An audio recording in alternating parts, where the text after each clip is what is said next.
रायगडमध्ये शिवसेना भाजपमधला वाद चव्हाट्यावर आलाय. ज्यांच्यासाठी आम्ही उठाव करून एकत्र आलो त्यांना त्याची थोडी तरी जाणीव ठेवावी. मंत्री भरत गोगावलेंनी प्रवीण दरेकरांना टोला लगावलाय. विधानसभेला आमच्यासाठी कुणी किती कामं केली आहेत ते माहिती आहे. गोगावलेंनी दरेकरांवर निशाणा साधलाय.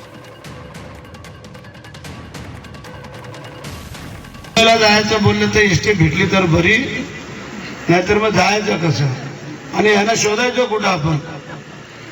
तुम्ही कधीतरी औषध बनवायला येणार आणि इथे नको ते सांगून जाणार. म्हणजे विनंती आहे, ज्यांच्यासाठी आम्ही उठाव करून एकत्र आलो थोडी तरी जाणीव काही लोकांनी ठेवणं गरजेचं असं मला वाटतंय. पण हरकत नाही आहे, जोपर्यंत आमची नियत आणि नीतिमत्ता आहे तोपर्यंत हे आम्हाला हरू शकत नाही. किती पक्ष एकत्र येऊ द्या.